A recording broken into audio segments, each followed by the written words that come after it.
What's good, party people? This is According to Woods, and I have the honor and privilege to welcome back to the According to Woods show none other than the creator of the NWO, former president of WCW, WWE Hall of Famer, the one, the only, Easy E, Eric Bischoff. Eric, what's going on? I'm just having a wonderful day. I have to admit, if I sound a little down, I've got a pretty serious head cold that's knocking the hell out of me. But before we go any further, I just want to point out you have the coolest open of any show I've ever done. Where did that open come from? Who built that for you? I went around and messed around with the interwebs during the pandemic, and I was like, "We're gonna find something cool," and that's what happened. So you did that yourself? Uh, uh, uh, Fiverr. Fiverr was the thing. If I'm gonna, I Oh, should okay. give away. Yeah, absolutely. All right. Yeah, but thank you. No, my mom always kind of envisioned like either TV or radio, and I was like, hey, that might be a cool thing. Well, it is cool. I'm impressed. Every time I I see it, I'm impressed. I appreciate that coming from you, an entertainment professional. Which I mean, you're coming off of a huge Mania weekend. Uh, what did you like most about the Mania presentation and the WrestleCon? WrestleCon, it was no different than any other big convention I've done in terms of what I enjoy about it. I really enjoy. And I know this sounds so cliche, and people are thinking, "Oh, that's just what guys like Eric say because they feel they need to say it." But I dig just meeting the fans, man. They have so much fun. I've been to a lot of these. Been there, done that. But for me, it doesn't get old because the joy and the excitement that not all, but many of the fans express is it just lifts you up. You just feel better about yourself, and you realize that I realize I should say that even though I didn't appreciate it at the time, had a pretty positive impact on people. And now, 25, 30 years later, to hear fans share that joy is like, wow, okay, this was more than just a job. It was more than just my ego. It was more than just, that moment in the sun. It actually affected people's lives in a positive way, some people. And I love hearing those stories. It never gets old for me at all. I love it. No, and it still permeates today because we have the chat all live. The one, the only solo says, "Yo, Woods, good afternoon, everyone." Shane Husky, Mr. Bischoff, hello, and hello for me as well. So we're live in the chat. But one thing I wanted to ask you, obviously, within the last year or so, we've seen since she's come back, the rise of Becky Lynch, the re-emergence of Becky Lynch.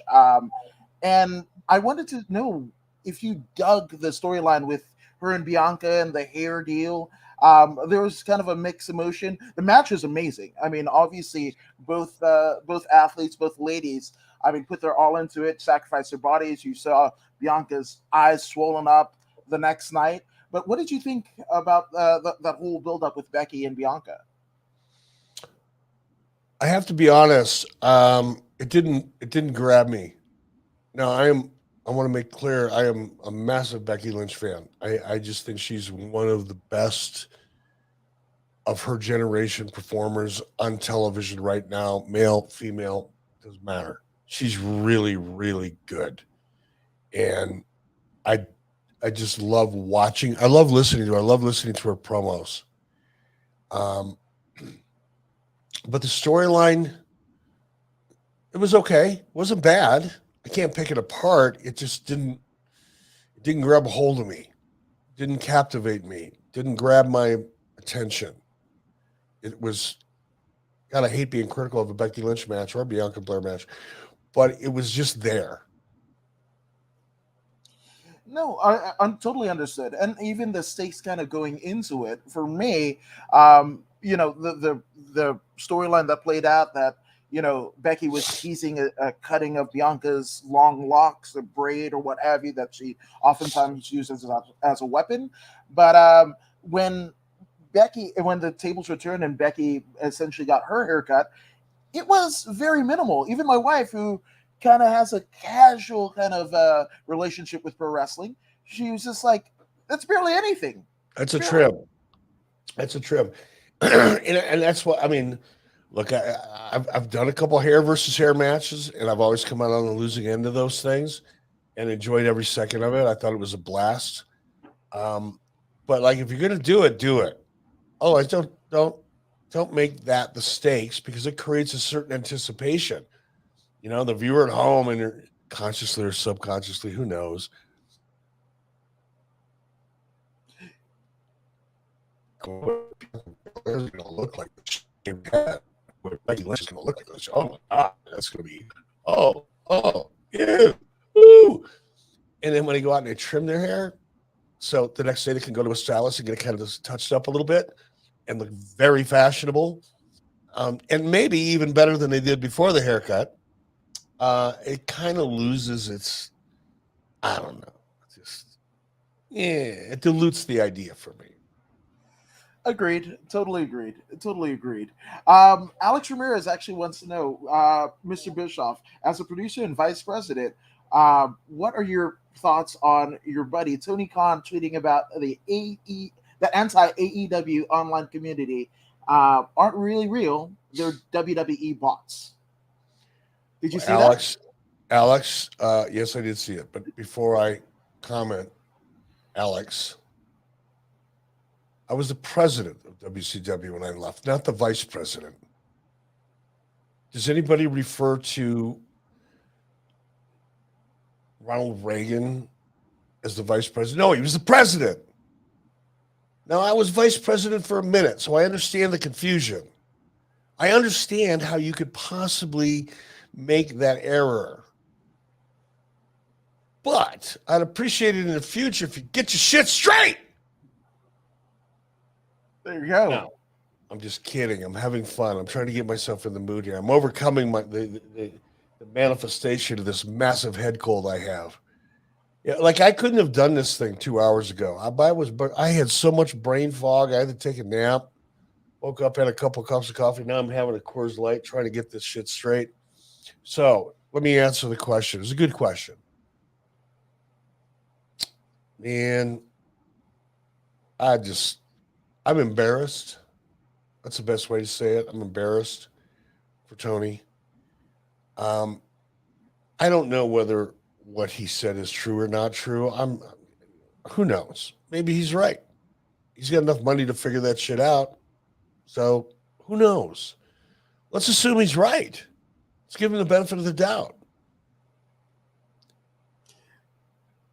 Don't sell it. Don't go on and whine about it. Because guess what happens next? Once you sell it, people that wouldn't otherwise jump on and take a swing at you are going to jump on and take a swing at you because you're selling it and you're reacting. And that's what so many people, and it's a sad thing. It's not a good thing, but people, the nature of social media and the liberty that people have of being able to take shots at you and poke fun at you and say stupid shit just to get a reaction from other people. That's such an inherent part of what makes social media such a fucking cesspool. So when you go out and sell something like that, let's say there are 12 people in a room making a couple bucks an hour doing whatever bots do. I don't even know how that shit works, to be honest with you. I'm just going to pretend I do. But let's just say what Tony asserted is true, and there's like 10 people doing it. Well, now you're going to have, I don't know, how many followers you have, Tony? A couple 100,000, 100,000, 2 million? I don't know. I don't follow. Well, I do follow you, but I don't know how many followers you have. You're going to encourage people just to jump on that negative social media bandwagon. Don't sell it.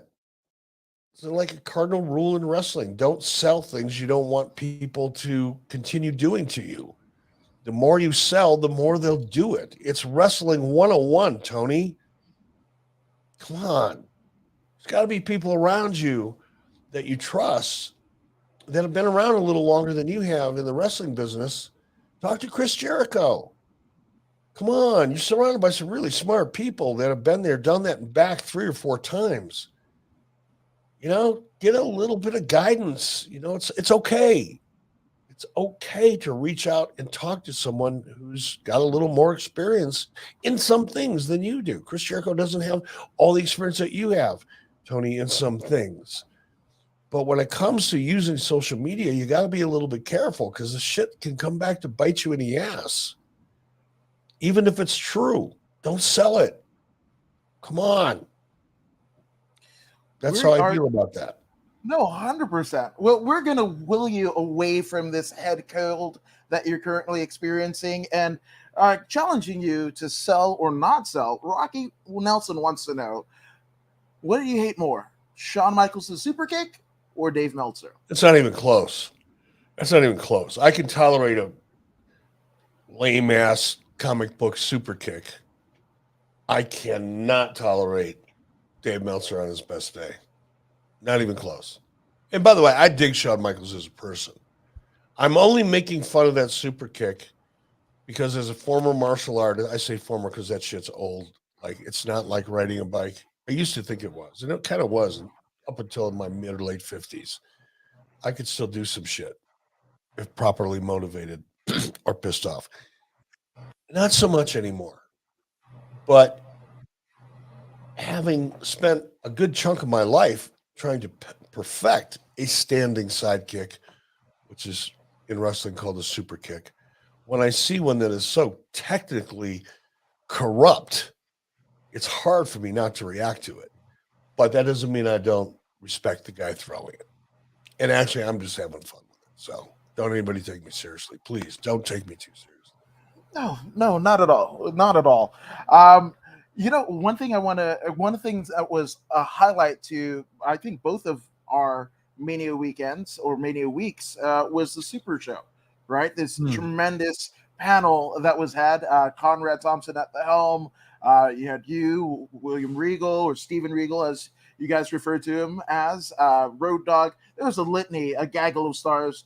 But Regal told a story, a particular Christmas party at DDP's house, right? And I don't want to give away the finish, but I do know that Kimberly Page kind of greeted Regal after the deal was done. I know it was one of your best Christmas memories. So what was your reaction when you walked away? How did I feel? I'll give away the finish. Regal beat the piss out of Van Hammer. Head butted him, bloodied him up, sent it home in his Dick Dancer spandex outfit that he came to a Christmas party in.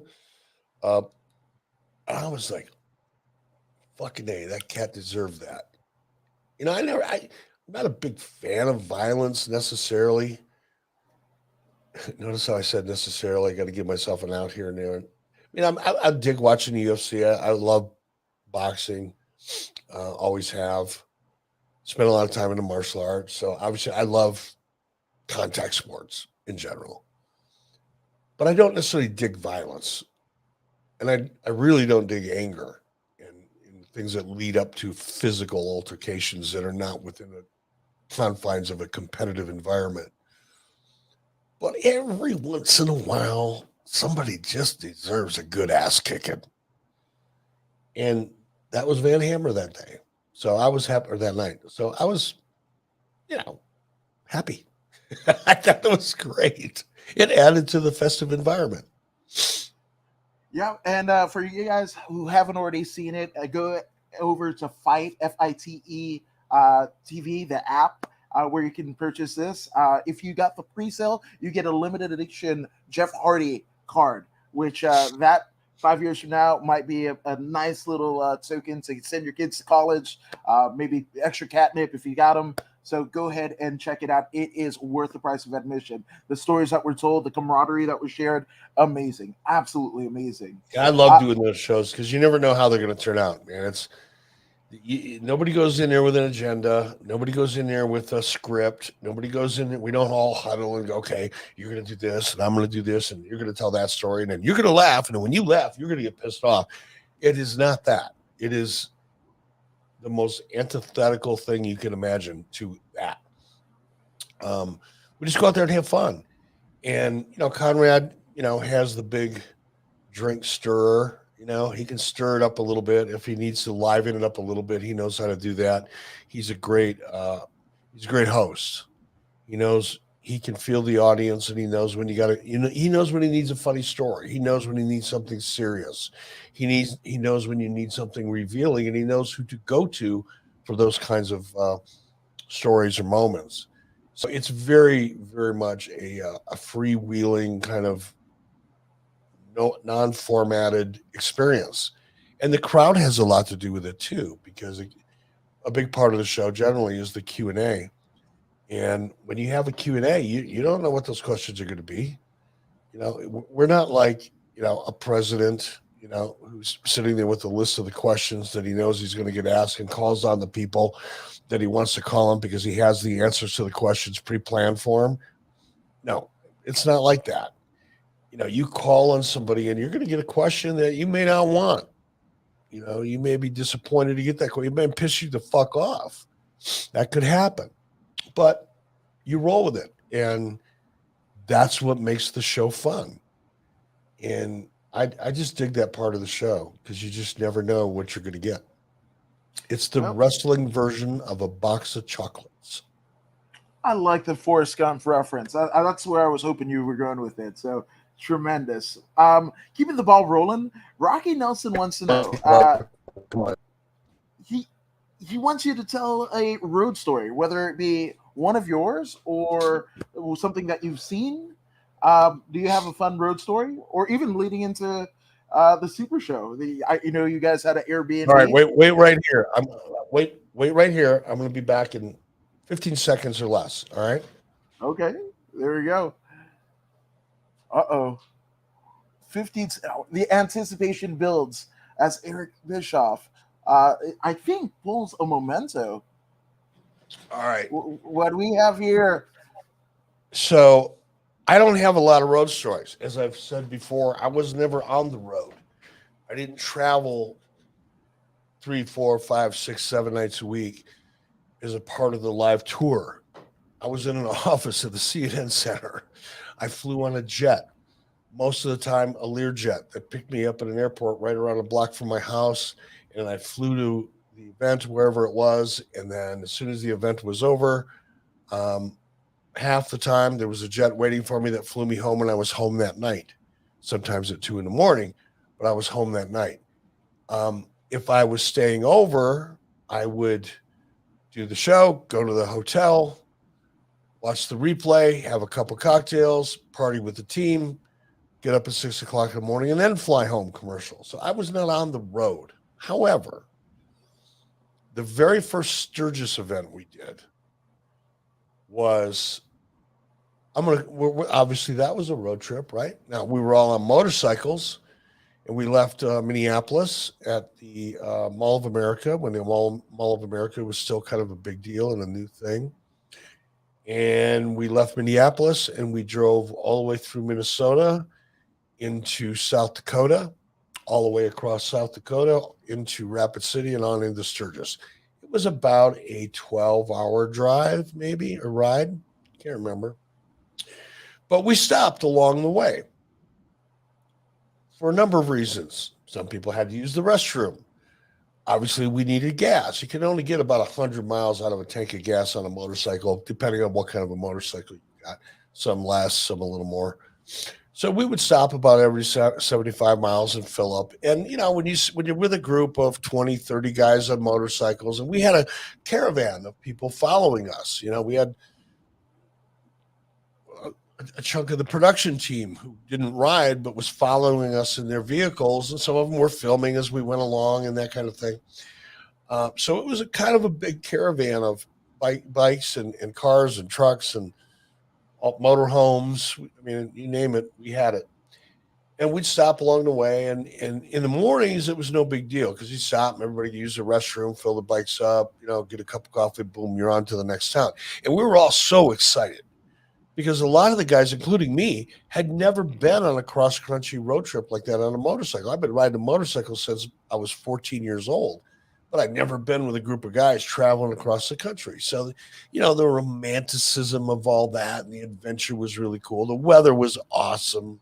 It was just perfect. It was a really, really magical experience. And then towards the end of the trip, now, this is where you stop for gas, go to the bathroom, and chug 3 or 4 beers, or whatever, and grab a hamburger. Whatever. It started getting a little more loosely organized. Everybody was kind of doing their own things. Now, we had a road captain at the time, and a road captain's job is to make sure everybody knows where the fuck we're going, where we're pulling over for gas, where the hotels are, just keep everything organized. We had a good road captain. But, towards the end of the trip, as we're getting closer to Rapid City, a group of people, hold on. This is going to be the first time I've ever sneezed on camera, right here on your show, brother. Yes. Mark it. One for the ages. Clip that. It'll be an NFT someday. Yes. You think you're going to make money on Jeff Hardy's card? You're going to make money on my sneeze. All right.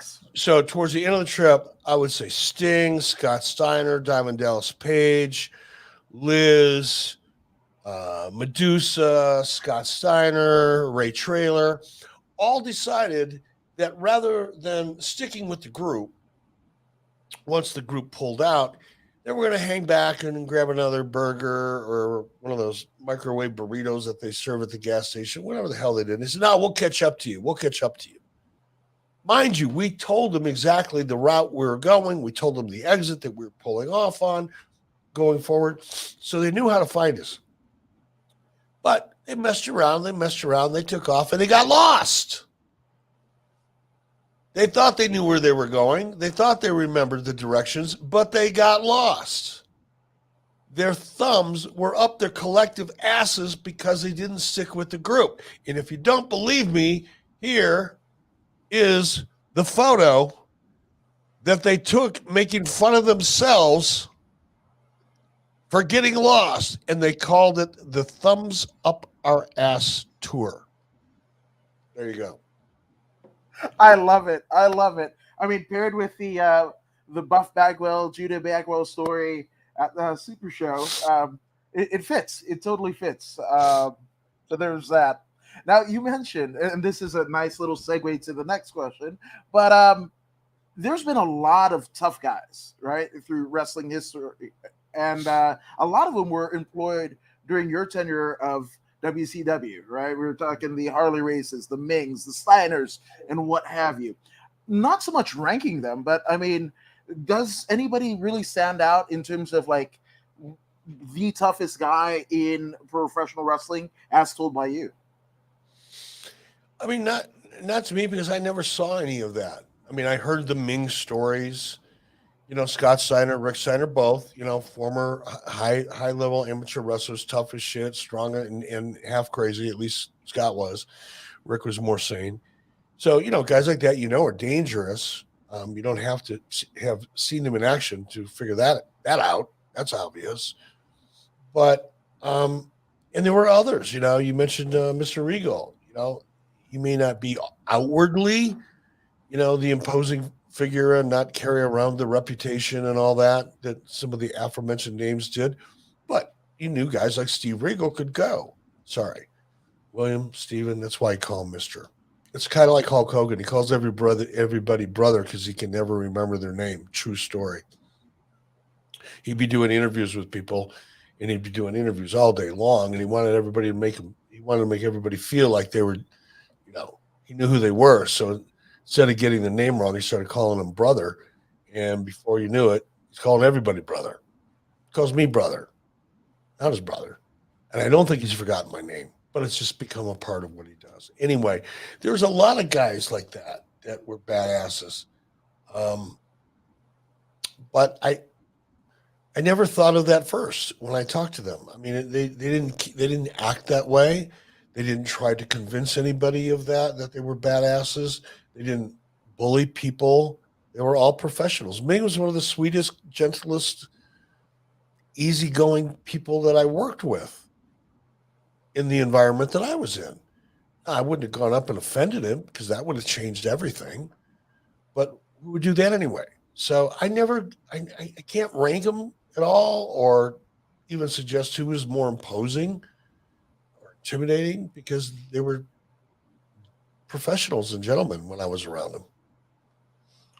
I like it. I totally like it. But we kind of both mentioned the Steiner brothers and Scott Steiner in particular. Uh, the Steiners inducted to the WWE Hall of Fame, long overdue. But they gave Scotty a live mic. What did you? Not only did they give him a live mic, he did like 80% of the talking. I love the joke. It's like evidently they were supposed to have 5 minutes for their speech. I was given 3 last year, but they say, look, try to get into 3, but if it goes 4 or 5, whatever, it's not like you got to hit a hard time. They just would like range, and they probably tell you 3 hoping you're going to hit 5. It's the way it usually works. And when there's 2 guys up there, they're going to tell you 3 hoping you're going to hit 7 or 8. But anyway, they're up there, and Scott's going, and Scott did a great job, by the way. That was the part that I liked the most, is that we heard from Scott. Scott said a lot of negative things about WWE and the Hall of Fame in particular. And he crapped all over it a bunch of times, made fun of it. Basically said, who'd ever want to go into that thing? It doesn't really exist, except for Vince McMahon's mind. So he was very outspoken and negative towards the Hall of Fame, and which really surprised me that WWE decided to go ahead and go the other way and put him in. But it surprised me even more that they let Scott do all the talking. And it was through, after about, I don't know how long it was longer than 3 minutes. But Scott finally got, everything out that he wanted to say, and he was very emotional about it. And that's the part that made it so cool for me, is because, you see the image of Scott Steiner, and he is a badass. He can be a tough person to do business with. He does have a short fuse. He is unique in that respect, in a big way. But he was very emotional, and it did mean something to him. It was important to him, despite everything that he said.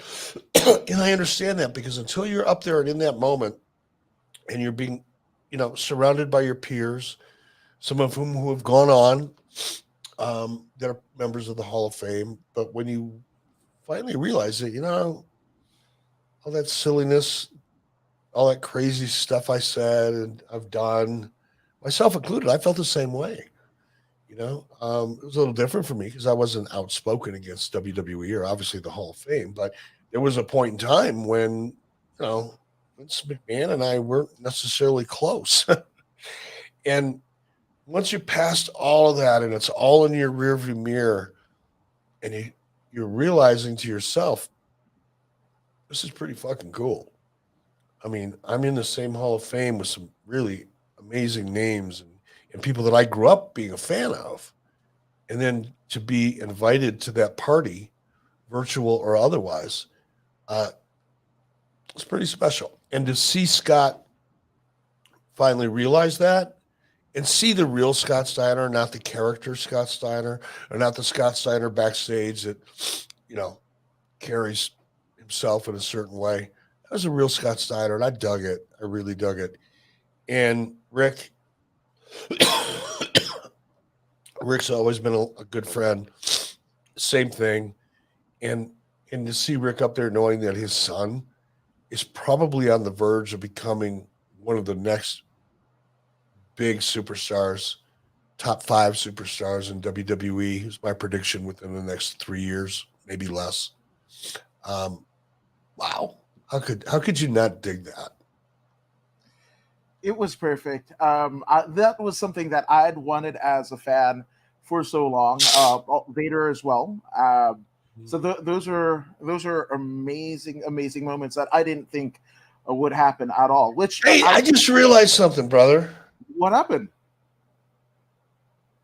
Who was inducted in the Hall of Fame this year? Let's see. We've got Shad Gaspard, the Warrior Ward. We had the Steiners, Vader, Charmel, and obviously Taker. Am I forgetting one? 4 out of those 5 started in WCW. Yeah. Yeah. WWE stole them from WCW. All of the 4, with the exception of Shad, Gaspard, who was the 5th, were WCW originals. Oh, that is going to piss some people off. This year's Hall of Fame were WCW originals. How about that? And by the way, who gave Charmel her break in the business? That'd be me. Just saying. Did I get a thank you, Eric, during her speech? I didn't see her speech. I don't know. Charmel, you can just send me an email. It's okay. But that's kind of cool when you think about that. No, 100%, 100%. That means, innovator, and obviously you. No, it means I'm full of shit, is what that No, really means. But it's still fun. I think it was. Don't let the truth get in the way of a good story, and that just shows your keen eye for talent, even all those years. I mean, heck, if you want to go Taker was a WCW guy too, as a skyscraper. Before he got into WWE, he was a WCW guy. So everybody but Chad Gaspard in this class, in the 2022 Hall of Fame, passed through WCW before they got to WWE. Every single one of them. Just saying.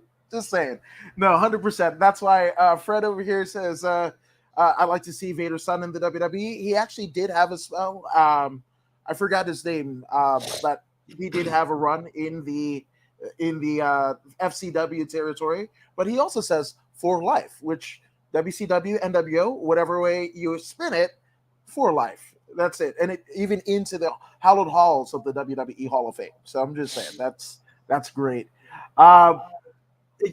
Eddie Torres says he has to, in terms of Braun Breaker has to. I agree. I hated that. I hated that. And I understand it.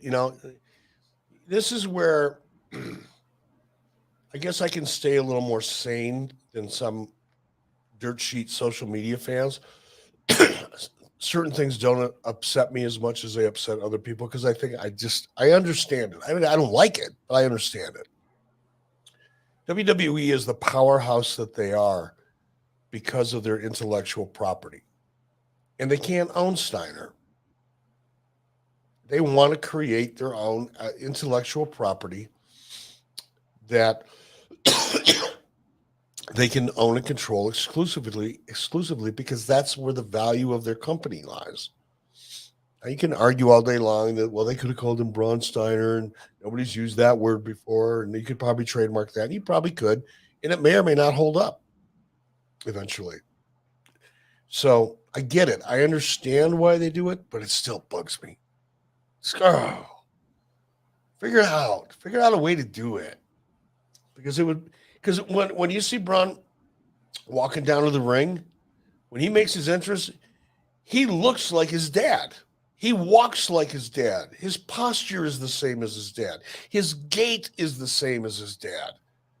I mean, it's weird how similar those two are. Now, when he gets in the ring, as much as I love Rick Steiner's work, I think his son Braun is a little more explosive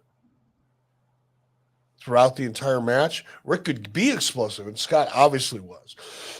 But Braun takes explosiveness to a different level. So it's pretty fun to watch. But yeah, it's cool shit. No.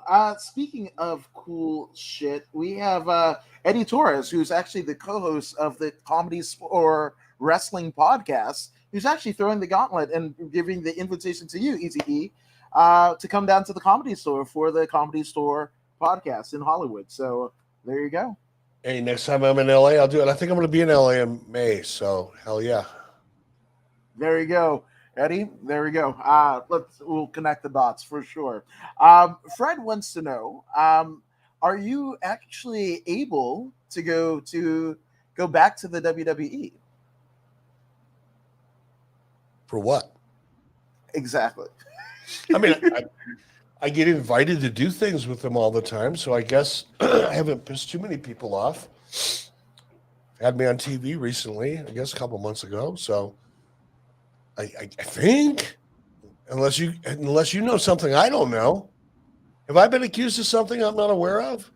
I better get on my social media and see what shit somebody created because wow, I guess I got heat with WWE now. Here, I learned it here. Yeah, no, I haven't heard anything. But I'm also not a guy with a newsletter in San Jose, so there's that. You know, um, now obviously you had a lot of talent, right? That came over to the WCW that might have had runs in the WWE, WWF at the time. But going back to like the name changing, it seems like Vince and the rest of the crew have, I mean, they're kind of gone wild in terms of changing people's names. We just saw what we knew as Walter on the Indies come to as Gunther in the Yeah, I WWE wonder main what roster. I wonder what caused that. Has anybody got any insight? I mean, it had to be that was you don't just do that for no reason. There has to be a reason behind that. I don't know what it is, but it was noticeable.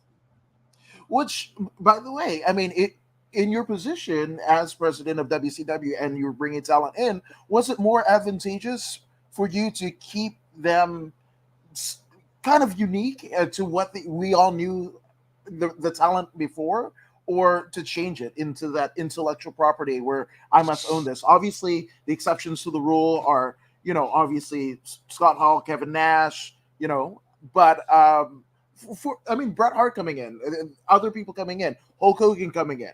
You want to keep them Those are whole, those, right? those are all different. Those each one of those that you mentioned are all unique situations. So, when I brought Scott Hall and Kevin Nash back to WCW from WWE, um, there was no way we were going to call Kevin Nash Diesel. That was a clear trademark. There was no way we're going to call Scott Hall Razor Ramon.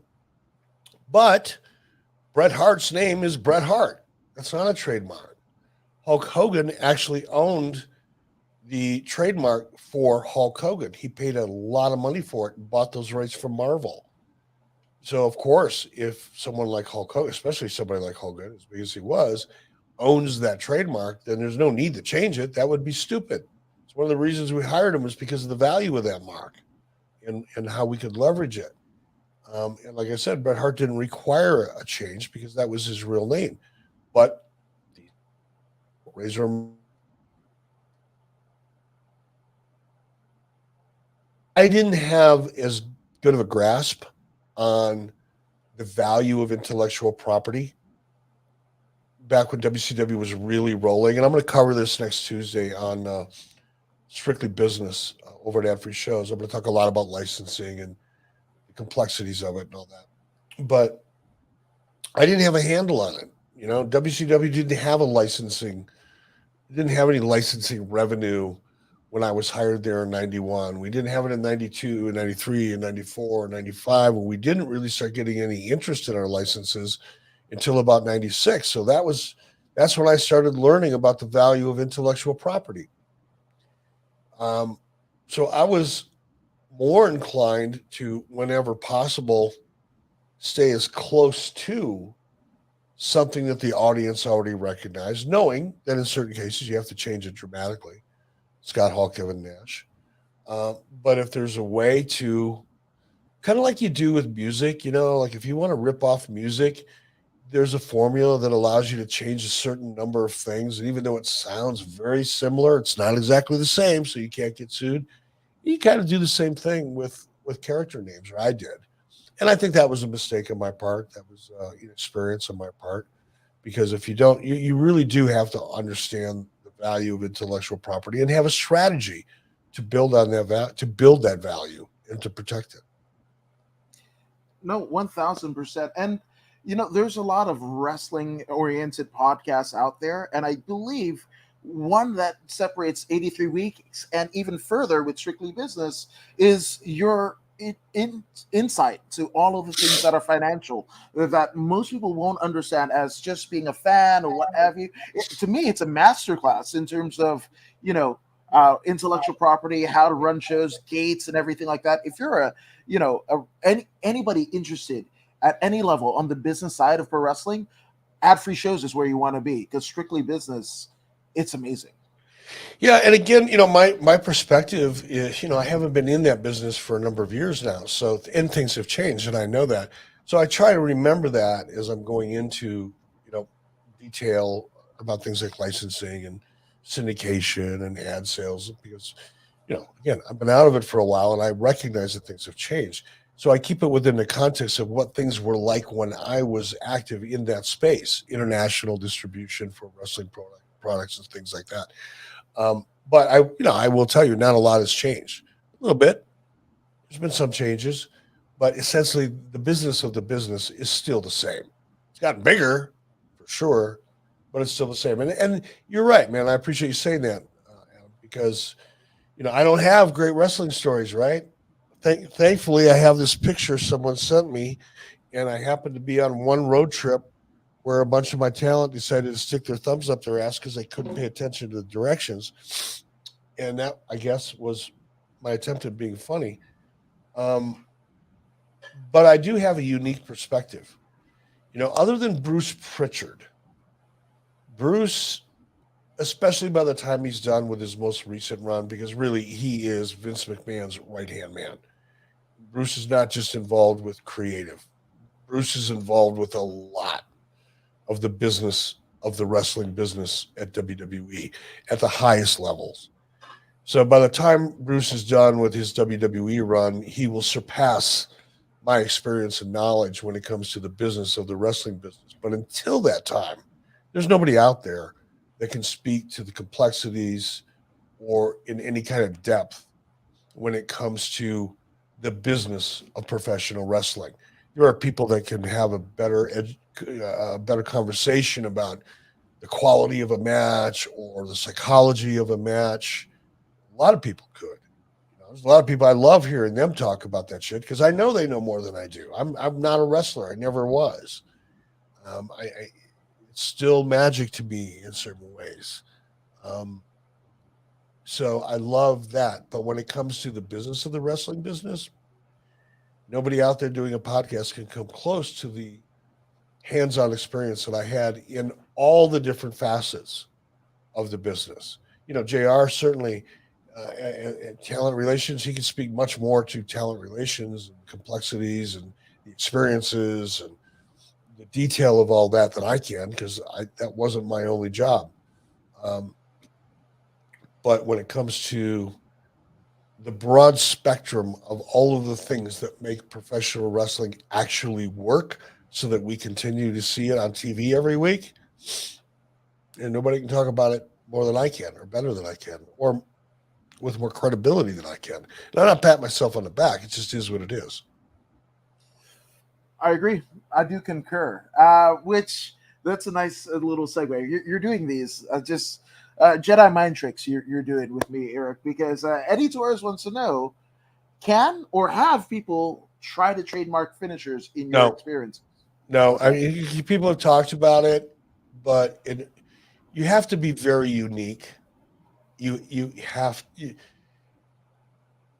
one of the terms, and I learned a lot about the legal term, confusingly similar, which is a really broad legal term.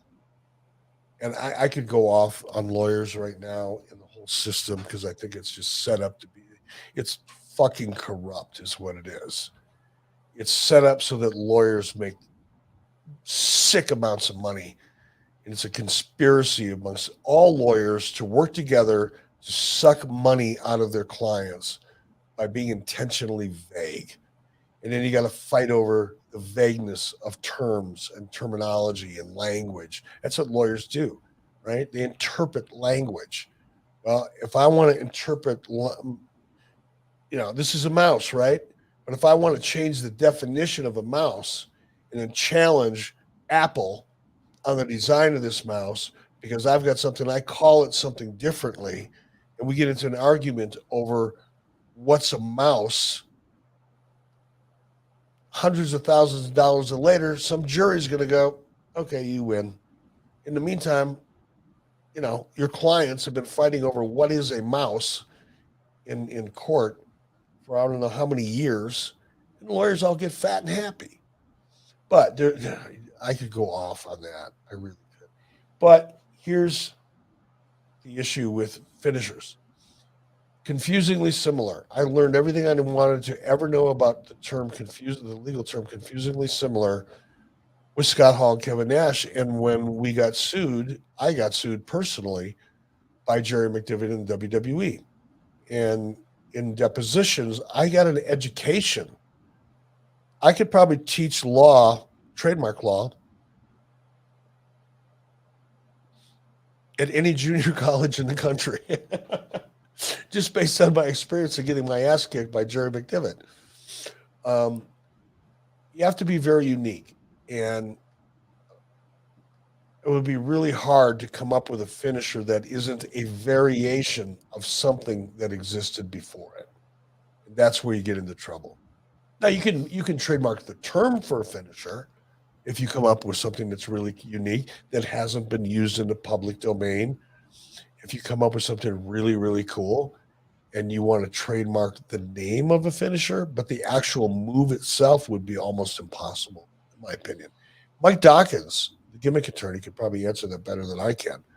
But that'd be my swing at that answer. I like it. You mentioned Jerry McDevitt. I shat myself. He's taken he's taken down so many. You talked about Bruce Pritchard being the right hand of Vince, but fucking McDevitt he's gotten Vince away from a lot of shit. So I'm just saying. Yeah, I mean, and he kicked the hell out of WCW. And it pisses me off to this day because one of the things that McDevitt held on to was the toothpick, right? And Scott Hall's curly Q. Kevin Nash wasn't so much of an issue. It was Scott Hall was kind of the focal point of that lawsuit. And if you go back and you look at Scott Hall in WCW before he ever left to go to WWF, he had that same curly Q and a toothpick. And that's one of the things that Jerry McDevitt, just really hammered. And the lawyers at Turner, who were so fucking inept, lazy, just all they want to do is write a check and make things go away. That's how, that was the extent of their acumen as attorneys. They didn't want to fight. That was an easy fight to win. I'm not even an attorney, and that's an easy fight to win. If the evidence from Jerry McDevitt and WWE is let's go back. This is look at Scott Hall. Look at the similarities between Scott Hall and WWE is Razor Ramon with the curly Q and the toothpick. Look at that. That was Razor Ramon, and now he's doing the same thing in WCW. Well, motherfucker, he did the same thing in WCW before he went to WWE to become Razor Ramon. But what did the Turner attorneys do? Hey, how much of a check do we have to write to make this go away? Piss ants. Sorry. I think we got him back. You're powering through this fucking head cold. This is the fucking comeback of the year. Fuck that head cold. That's what I say. Jesus. Fred is asking, the reason why he asked if you were allowed back into the WWE is Vince McMahon fired you on Raw a long time ago, and I did not know. I would like to see you come back managing wrestlers. We need more managers or advocates, much like Paul Heyman. Yeah, no, that would never happen. First of all, I don't expect to get that call anytime soon. That train has left the station a while ago. And number two, seriously, even if I did, I couldn't do it anymore. I couldn't. I mean, I'd be fun to do for a week or two, or maybe even a couple weeks leading into a pay-per-view, as a temporary thing, and then blow it off in a couple weeks or a month or two at the most.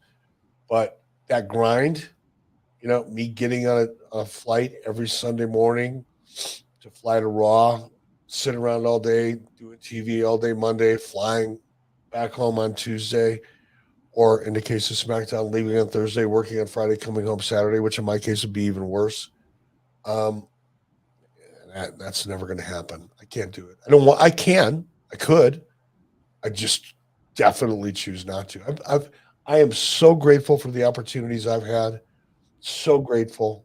I'm grateful to be talking to you right now, Adam. I mean, we wouldn't be sitting here talking about this stuff if I wouldn't have had all those great opportunities, right? No one would care.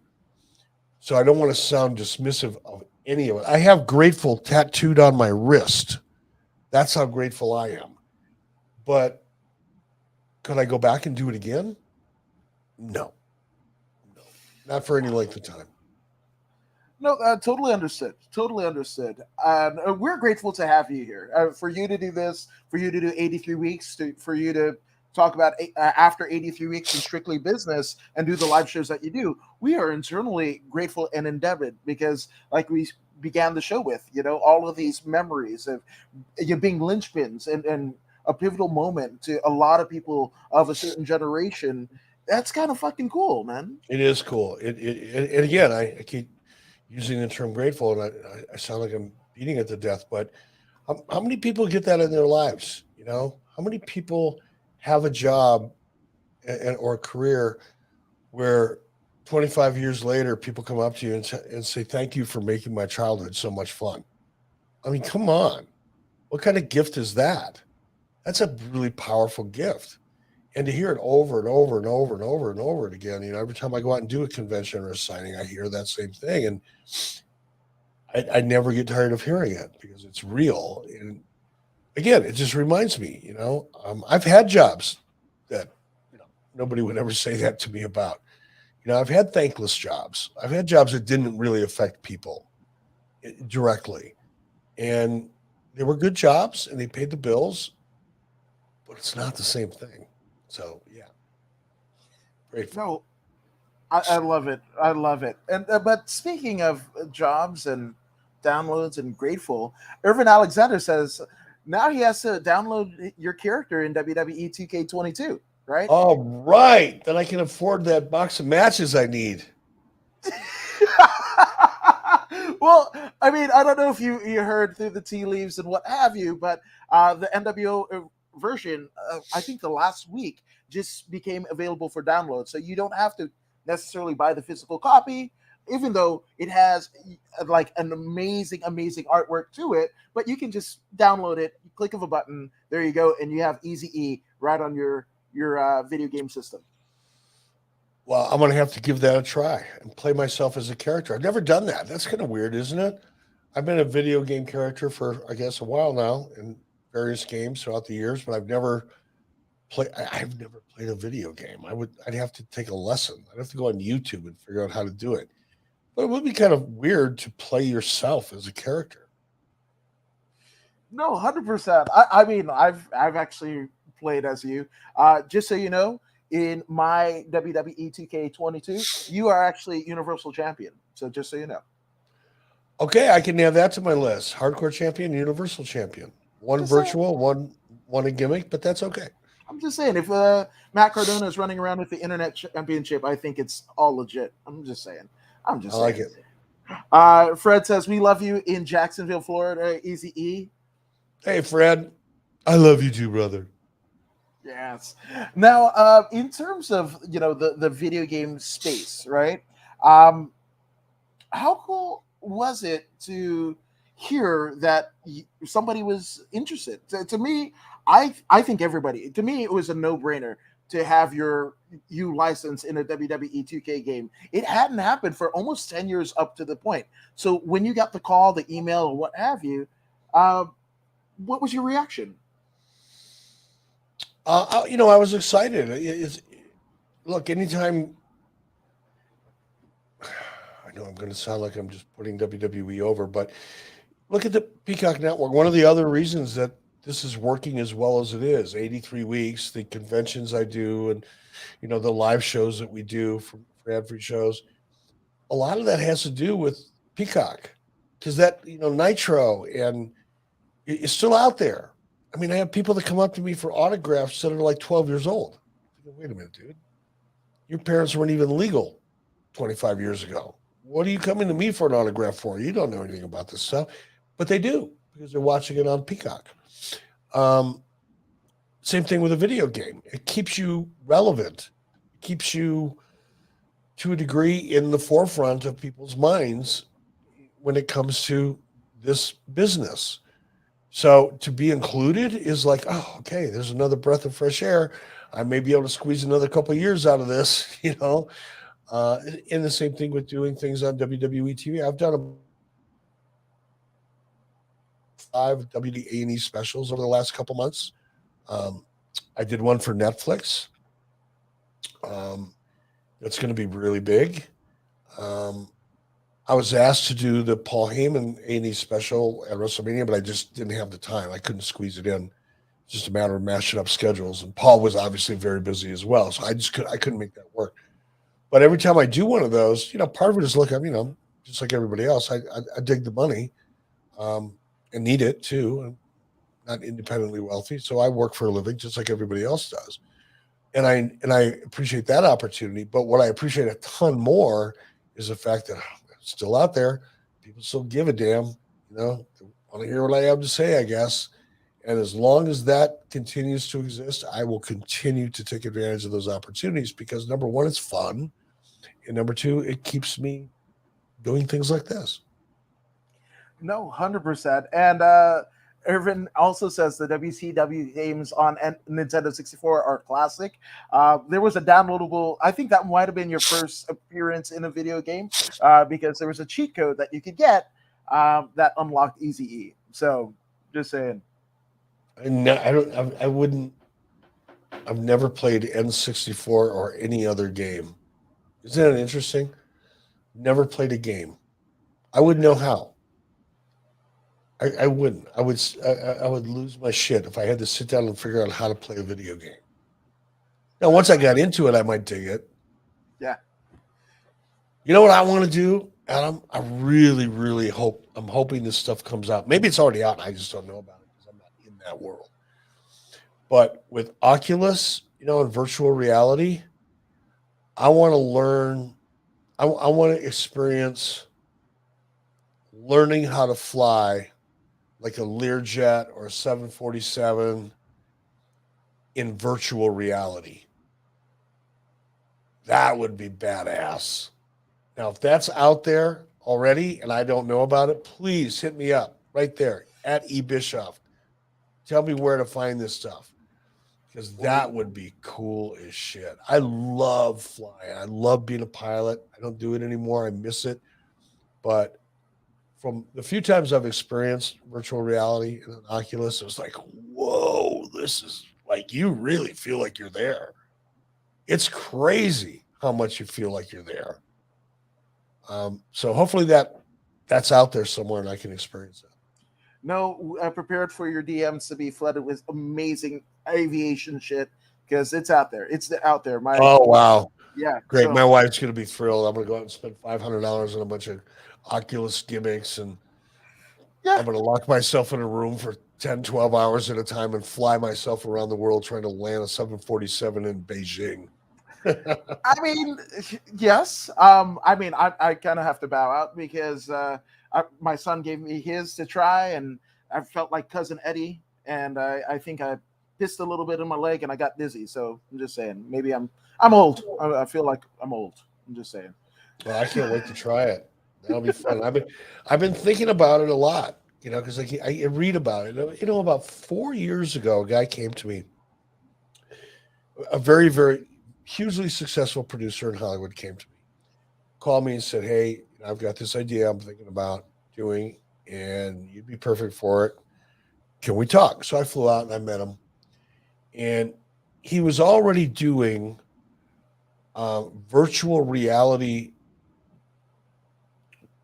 I'm going to call it tour. It was they were recruiting videos. That's what they were, and he did it with a couple different colleges. Like he did it with the Oklahoma football team, Sooners football team, where he went in and shot in virtual reality.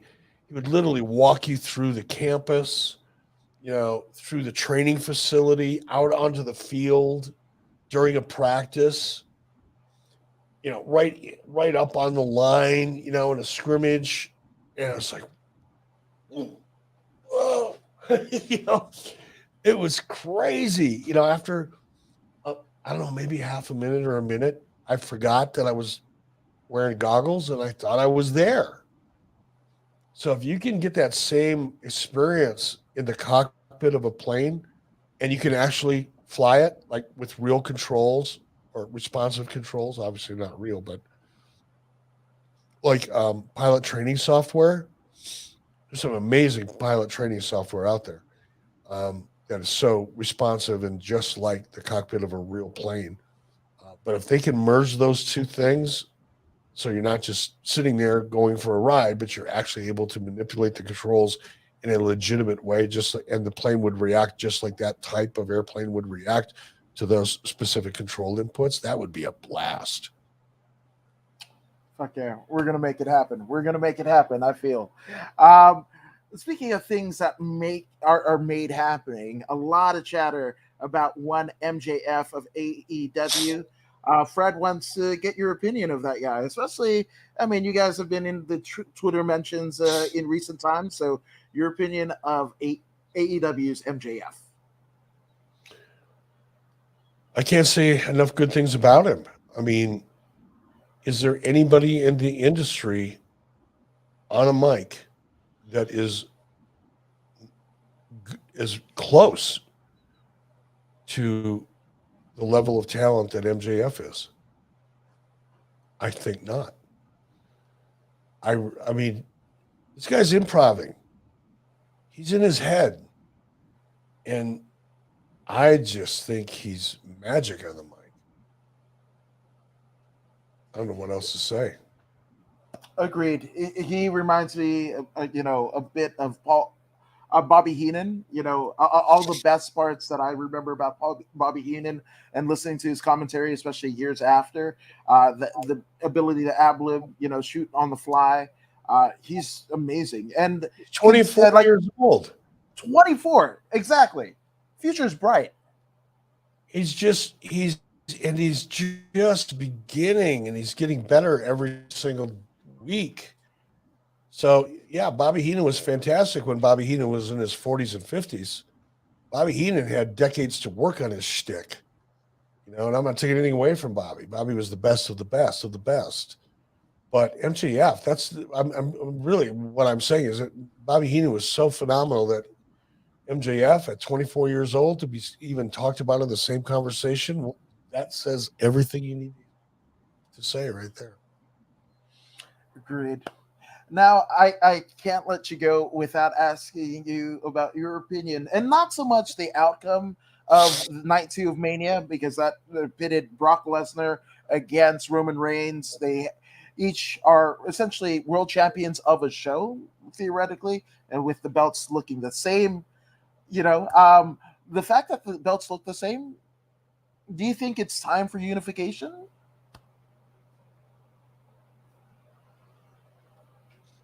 Oh, I don't know.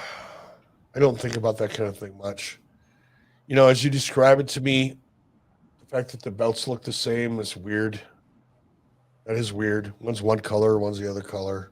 I guess that's significant in the minds of some. But if you really want to, and I've said this, I've been saying this for a long time. They haven't figured out how to make the brand split work. They just haven't. And maybe it's impossible. I don't know. But at least try to create a differentiation between one and the other. Yes, I know one's red, one's blue. I get it. But aside from the names on the roster and the fact that one's red and one's blue, all of the other elements of each show is so similar that it doesn't feel like you're watching two separate brands. And maybe that doesn't matter anymore. Maybe there's no use in even trying. Maybe that's why the belts look the same. Maybe after all these years, WWE finally said, you know what? We're not going to be able to figure out a way to really make this work and to truly create the vibe, the feel of two different brands so you can really truly create an intercompany rivalry. Maybe they've just thrown in the towel. And if they have, so be it. I'm still going to support it. But if they haven't thrown in the towel, then come on, guys. At least try. Agreed. Agreed. Do you have a favorite belt design? No. Well, yeah. I like belts that look like belts, not like hubcaps. I like belts. I like the big gold belt. I like I like a big, proud, intricate, not glitzy, not blingy, not something that will catch your eye at Target, but something that looks like a world champion would proudly wear. Just me. I'm old. Fuck. What do I know? That's one of the reasons you and I are friends. Same thing. Well, I don't want it to look like a steampunk whatever or a rapper's insignia on the top of his car or whatever, something from Pimp My Ride. No, I want something to be fitting of a world champion. But here's the other side of that coin, and this is why I struggle. I also understand the business side of it.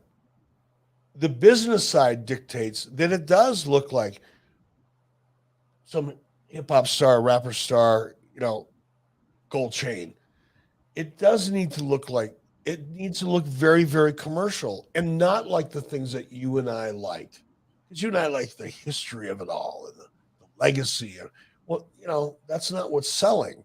So WWE is a publicly held corporation. It's incumbent upon them to do the things and make the decisions and the choices and go in the direction that that the market goes in. And if the market is leaning in that direction, and you're going to make more money selling those replica belts than you are selling the kind that Eric and Adam like, then guess what? Market dictates. Market wins. Money talks. Old fuckers walk. It's the way it works. Damn it. I don't know. I want you to I don't know, be in charge of the belt making. That's what I'm saying. I'm just saying. But Eric, thank you so much for doing this. This is tremendous. I've linked everything in the description below for where everyone is watching it. But Bischoff is your socials. Yep, it's the only place to find me. Or you can find me on the Instagram at the real Eric Bischoff.